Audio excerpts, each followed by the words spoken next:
एक साधक ने प्रश्न पूछा है। ये कहती हैं, क्रिया, प्रतिक्रिया और अंध प्रतिक्रिया साधना में यह क्या है?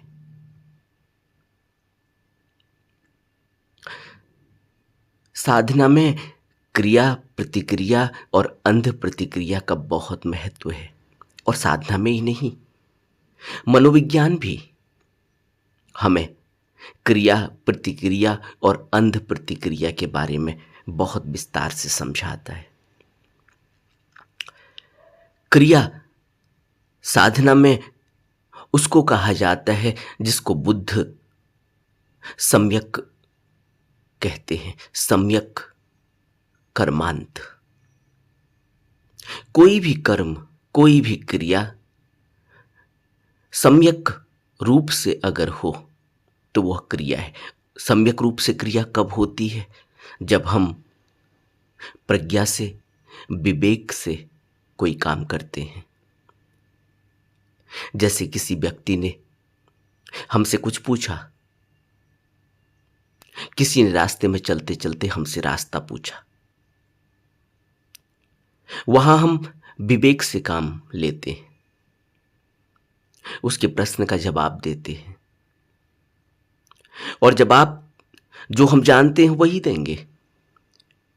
अगर रास्ता पूछा गया है, हम नहीं जानते तो हम नहीं जानते। अगर रास्ता पूछा गया है, हम जानते हैं, उस रास्ते में गए हुए हैं, उसके बारे में जानते हैं, तो बहुत शांतिपूर्ण तरीके से, जो उसके समझ में आ सकता है, उस तरीके से जवाब देते हैं। सम्यक बन जाता है, उसमें जागरूकता होती है, होश होता है, संतुलन होता है, व्यवस्था होती है। इसको हम कहते हैं क्रिया। लेकिन याद रखना चाहिए कि इस तरह की क्रिया हम लोग बहुत कम करते हैं। हम कौन सी क्रिया करते हैं? हम ज्यादातर प्रतिक्रिया करते हैं। इन्होंने दूसरी बात जो प्रश्न में पूछी है कि प्रतिक्रिया क्या है? प्रतिक्रिया का अर्थ है रिएक्शन।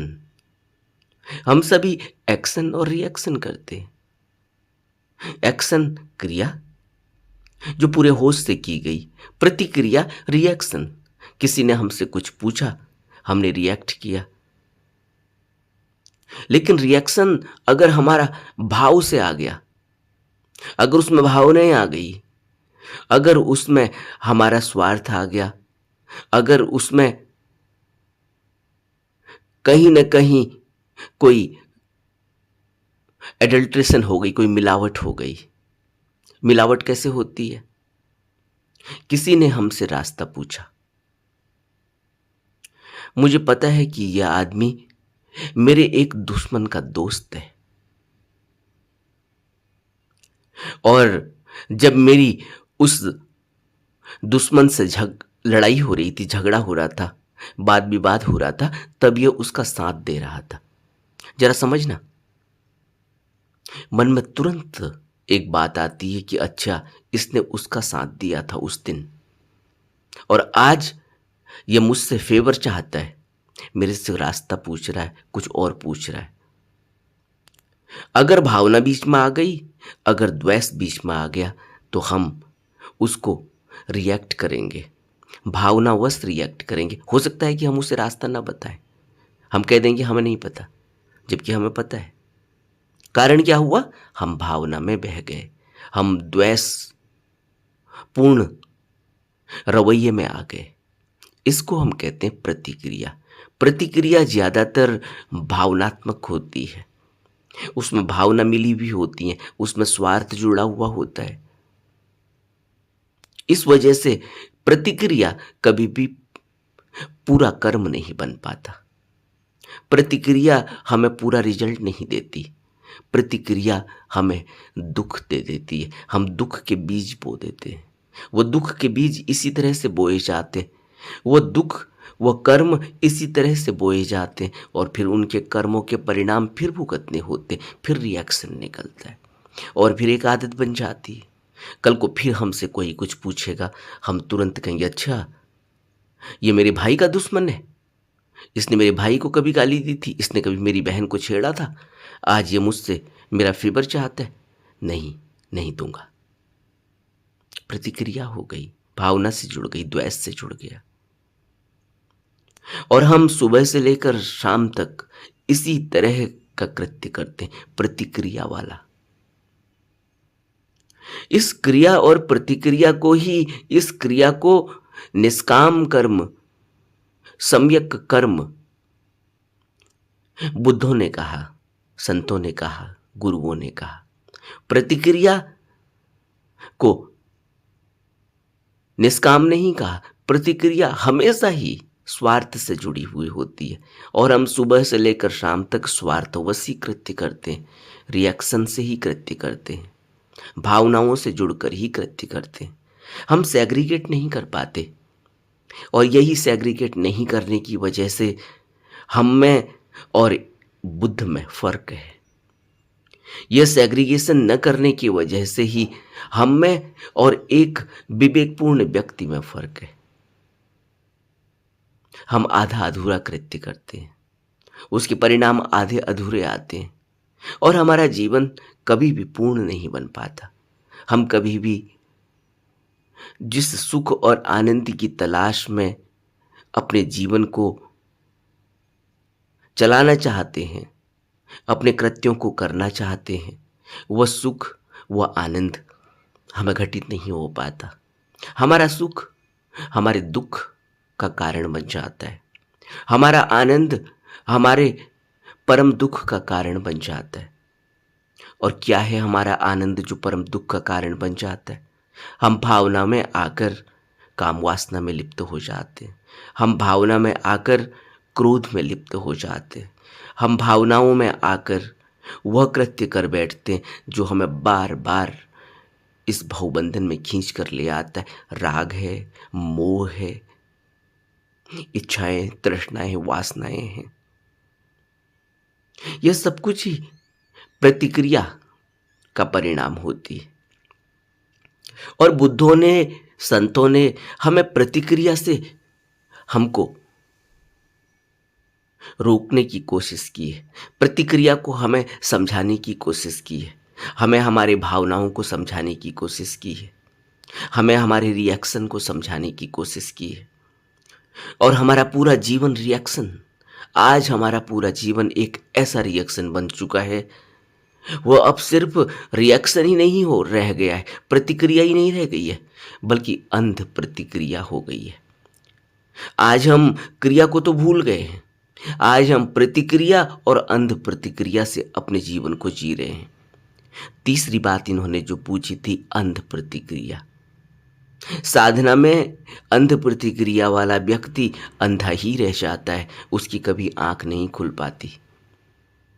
और हम में से ज्यादातर लोग अंध प्रतिक्रिया वाले हैं। आज जिस तरह से समाज चल रहा है, आज जिस तरह से सामाजिक व्यवस्थाएं चल रही हैं, आज जिस तरह से लोकाचार चल रहा है, आज जिस तरह से हमारे जीवन में उबड़ खाबड़पन आ गया है, इसकी वजह से हम बिल्कुल ही अंधे हो चुके और हमारी प्रतिक्रियाएं, हमारे रिएक्शन बिल्कुल ही अंधों की तरह हो चुके हैं। क्या है अंध प्रतिक्रिया? कोई सामने समस्या आई, कोई सामने बात आई, हमने बिना विचार किए अंध प्रतिक्रिया की है। क्या होती है अंध प्रतिक्रिया?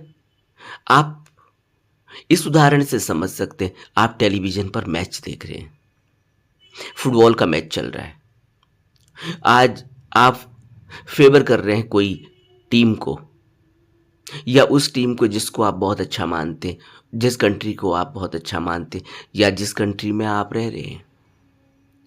लेकिन दूसरी कंट्री जीत गई, दूसरी टीम जीत गई, जिसको आप पसंद नहीं करते, जिसको आप फेवर नहीं कर रहे हैं। आपने तुरंत, आपके हाथ में जो कुछ भी आया आपने उठाया और टेलीविजन पर मार दिया।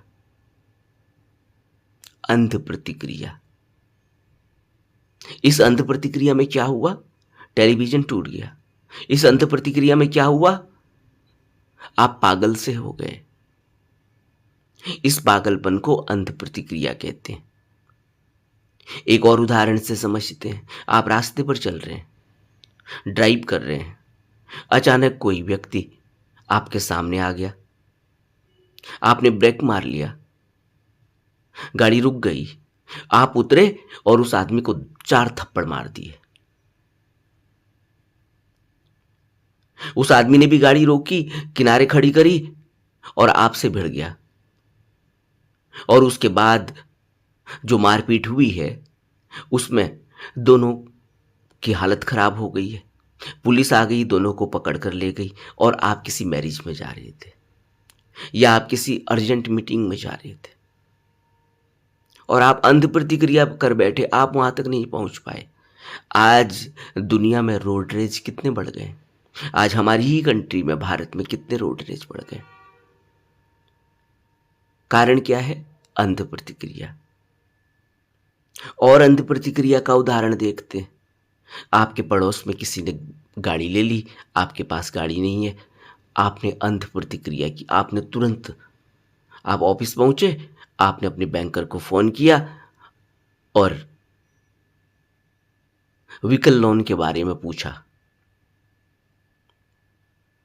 आपने व्हीकल लोन ले लिया और दूसरे दिन आप गाड़ी ले आए। अब उस गाड़ी को चलाना है, उसकी ज़रूरत है, उसकी ज़रूरत नहीं है। अब वो आपने गाड़ी खड़ी कर दी घर के आगे।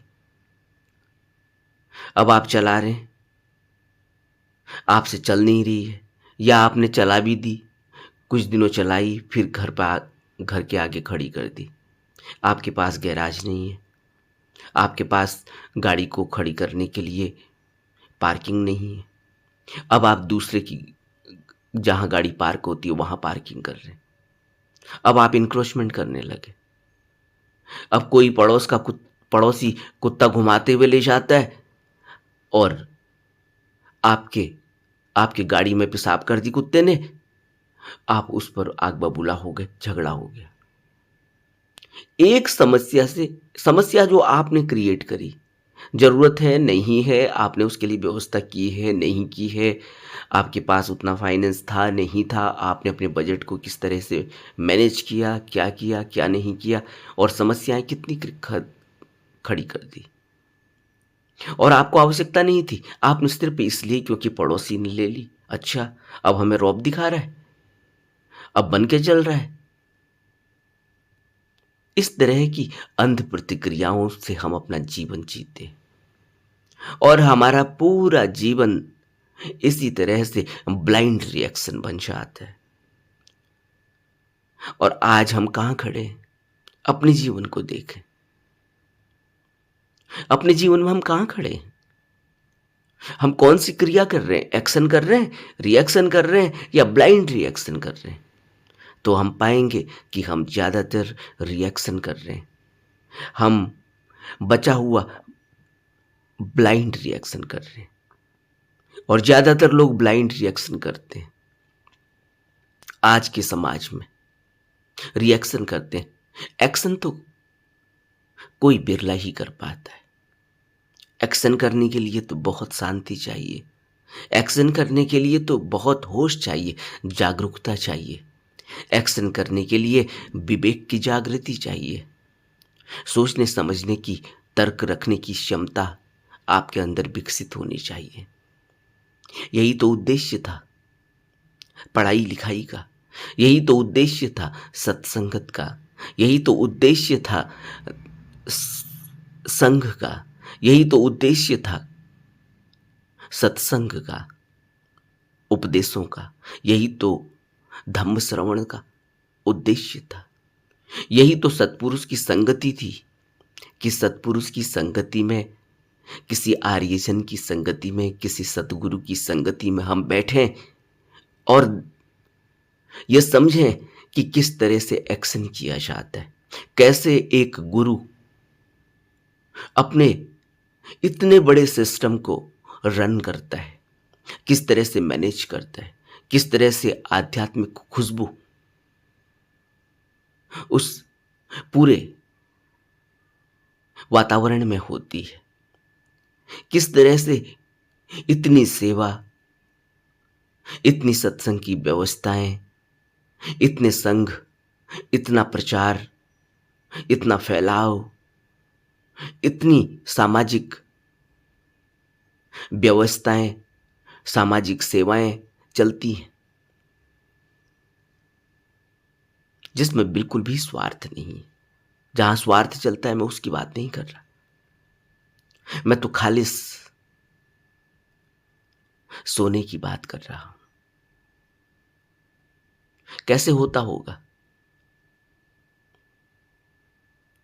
यह देखने के लिए हमें किसी गुरु की शरण में जाना होता है, सीखना होता है।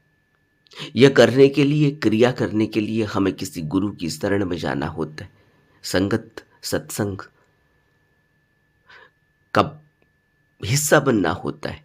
तब हम सीखते हैं, तब हम समझते हैं। मैं ऐसे ऐसे लोगों को जानता हूं जो अपने बच्चों को बहुत अच्छी एकेडमी में पढ़ाते हैं, बहुत अच्छे स्कूलों में पढ़ा रहे, जो टॉप स्कूल है उनमें पढ़ा रहे, लेकिन घर में जब वो बात करते हैं, उनकी बात बात पर गाली होती है, उनके बात बात पर रिएक्शन होता है, बात बात पर ब्लाइंड रिएक्शन होता है। और बच्चा जो भी बिल्कुल ही कोमल है, जो बच्चा अभी इतना जुड़ा हुआ है माँ बाप से कि जब माँ बाप कोई गलत उच्चारण भी करते हैं तो वो उनको तुरंत ठीक करता है। आज के बच्चे, कभी आप देख रहे होंगे अपने घरों में भी, आप कोई गलत प्रोनाउंसिएशन करेंगे वो तुरंत आपको टोकेंगे, ऐसे नहीं, ऐसे होता है। लेकिन हम अंध प्रतिक्रिया करते हैं और बच्चों को हम अच्छा बनाना चाहते हैं, अच्छा पढ़ाना चाहते हैं, उनको सभ्य बनाना चाहते हैं, लेकिन असभ्यता, मुंह से किस तरह के शब्द हमारे निकल रहे हमें पता ही नहीं चलता। एक आदत बन गई है किस तरह से हम पत्नी से बात करते हैं, पति से बात करते हैं। बच्चों से हम एक्सपेक्ट करते हैं कि वो हमारी पूरी इज्जत करें, लेकिन हम आपस में किस तरह से बात करते हैं, किसी तीसरे आदमी के लिए किस तरह से बात करते हैं, बच्चा वहीं बैठ के सुन रहा है और देख रहा है कि ये जिसके बारे में बात कर रहे हैं वह आदमी तो यहाँ रोज आता है, मामा यहाँ रोज आता है, चाचा यहाँ रोज आता है, ताऊ यहाँ रोज आता है, बहन यहाँ रोज आती है, बुआ यहाँ आती रहती है, सब आते रहते हैं। और उनके बारे में जब माँ बाप बात करते हैं इस तरह से, जब उनकी निंदा करते हैं, चुगली करते हैं, ये बच्चा सुन रहा है जिसको ये बहुत अच्छी एकेडमी में कोचिंग दे रहे हैं। कल को वो बच्चा भी उसी का हिस्सा बन जाता है। क्यों? क्योंकि हमने कभी बच्चे को सत्संग सिखाया ही नहीं, हम उसको सत्संग में लेकर ही नहीं गए। क्योंकि कभी हम बच्चों से इस तरह से व्यवहार ही नहीं कर पाए, क्योंकि हमने सीखा ही नहीं। हम एक ऐसी अंध प्रतिक्रिया में आ चुके हैं, एक ऐसी प्रतिक्रिया में आ चुके हैं, एक ऐसा जीवन का हिस्सा हो चुका है हमारा प्रतिक्रिया और अंध प्रतिक्रिया करना, कि हम क्रिया कर ही नहीं पाते, हम समझ ही नहीं पाते। और पीढ़ी दर पीढ़ी हम इसी तरह से उनको तराशते रहते हैं और वो पीढ़ियां इसी तरह से व्यवहार करती रहती हैं और समाज बिल्कुल ही विरत रह जाता है, बिल्कुल ही सूखा पड़ जाता है, बिल्कुल ही ड्रॉट हो जाता है। किससे?